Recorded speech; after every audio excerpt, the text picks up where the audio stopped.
નમસ્કાર મિત્રો, અમારી યુટ્યુબ ચેનલમાં આપનું હાર્દિક સ્વાગત છે। તો મિત્રો, લેવાય તો કોઈની દુઆ લેજો, પણ કોઈની બદદુઆ લેશો નહીં। કારણ કે મિત્રો, એક રબારીનો દીકરો હોય છે અને માલઢોર ચરાવવા જતો હોય છે જંગલમાં માલઢોર ચારવા કાયમની માટે જાય છે વગડાની અંદર। એક અજાણો વ્યક્તિ આવે છે અને બપોરનો ટાઈમ હોય છે, જમવાનો ટાઈમ હોય છે અને રબારીના દીકરાને કહે છે કે ભાઈ, મને ભૂખ લાગી છે, તો મને જમવાનું આપીશ? તો એક રોટલો જે ભાથામાં આવેલો હોય છે, એ ભાથાની અંદરથી એક રોટલાના 2 ભાગ કરી અને એક એ વ્યક્તિને આપે છે ને એક એ પોતે જમે છે। એમ કરતાં કરતાં બીજે દિવસે પણ 2 જણ આવે છે અને કહે છે કે ભાઈ, અમે 2 જણ ભૂખ્યા છીએ, તો અમને જમવાનું થોડુંક આપીશ? તો રબારીનો દીકરો બીજા દિવસે પણ 3 ભાગ કરી અને એમને આપે છે બંનેને, અને 1 ભાગ પોતે જમે છે। એમ કરતાં કરતાં ત્રીજે દિવસે પણ એ 3 લોકો આવે છે અને 4 ભાગ કરે છે, 3 એ લોકોને આપે છે અને ચોથો ભાગ એ પોતે જમે છે। એમ કરતાં કરતાં ચોથા દિવસે પણ 4 વ્યક્તિ આવે છે અને કહે છે કે અમને બહુ 4 જણને ભૂખ લાગી છે, તો તમે અમને જમવાનું આપશો? તો રબારીનો દીકરો બોલે છે કે તમે મને કહો તો હું મારી માને કહું તો એક રોટલો વધારે ઘડી આપશે અને તમારી માટે હું કાયમી એક રોટલો વધારે ઘડી અને લેતો આવીશ। તો પછી 4 જણને આ રબારીનો દીકરો 4 ટુકડા એક રોટલાના કરી અને 4 ભાગ કરીને 4 લોકોને વહેંચી દે છે અને પોતે ભૂખ્યો રહે છે અને કહે છે કે કાંઈ વાંધો નહીં, હું સાંજે જઈશ તો મારી માં મને જમાડી દેશે। પણ એક હું વાત તમને પૂછવા માગું છું કે તમે પરમ દિવસે 2 જણ આવ્યા હતા, કાલે 3 જણ આવ્યા હતા અને આજે તમે 4 આવ્યા છો, તો તમે કોણ છો અને તમે શું કામ કરો છો એ તમે મને કહેશો? તો જે 4 વ્યક્તિઓ હતા એમણે ના પાડી કે ના, અમે તને નહીં કહીએ, જો અમે તને કહીશું તો તું અમને રોટલો પણ નહીં આપે અને તું અહીંયા આવવાનું પણ ભૂલી જઈશ। કે ના, હું વચન આપું છું, રબારીનો દીકરો કે હું વચન આપું છું, હું એવું નહીં કરું ને તમારા માટે રોટલો કાયમી માટે લાવીશ, પણ તમે મને કહો કે તમે કોણ છો? તો કે અમે યમરાજાના 4 દૂત છીએ અને અમારે જેમ યમરાજા કહે એમ અમારે માણસને લેવા આવવાનું હોય છે। તો રબારીનો દીકરો કહે છે કે મેં તમને આ ખવડાયું એના ખાતર નહીં, પણ હું એક મિત્રતા ખાતર તમને કહું છું કે મારું મૃત્યુ ક્યારે છે તમે જાણતા હશો ને, તો મને કહો ને, મારું મૃત્યુ ક્યારે છે? તો રબારીના દીકરાને કહે છે કે કાંઈ વાંધો નહીં, એકવાર અમે જઈ આવીએ ઉપર, એટલે બીજી વાર અમે આવીશું ત્યારે અમે તને ચોક્કસ કહીશું।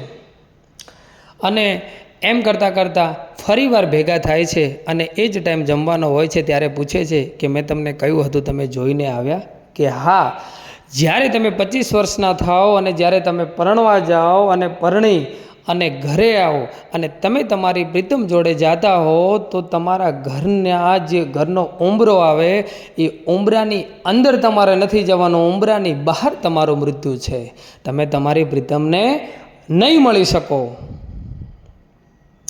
તો કે કાંઈ વાંધો નથી, જેવો ભગવાનનો હુકમ, એમ કહે છે। અને પછી ધીરે સમય વીતે છે એટલે દરેકના દીકરા મોટા થાય એટલે દરેકના મા બાપને ચિંતા થાય, પોતાના દીકરાના લગ્નની દરેક મા બાપને ચિંતા હોય છે।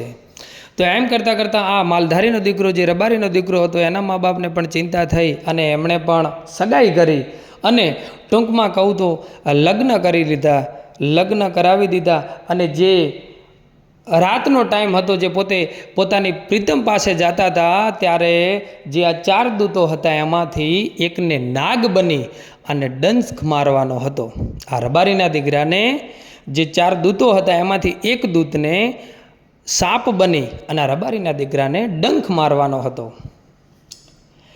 જ્યારે લગ્ન કરી અને આવે છે અને અંધારું થાય છે અને પોતે પોતાની પ્રીતમ જોડે જાય છે, ત્યારે બરાબર ઉંબરાની વચ્ચે આવે છે અને જે સાપ બનીને આવેલો દૂત ડંખવાની તૈયારી કરે છે, ત્યારે રબારીનો દીકરો બોલે છે કે હે દૂત, હું મારી પ્રીતમ જોડે જઈ અને ખાલી મળીને આવું છું, એક ખાલી 5 મિનિટ મને આપો, હું જઈ અને તરત પાછો આવું, એટલે પછી તમે મને મારી નાખજો ને ડંખ દઈ દેજો।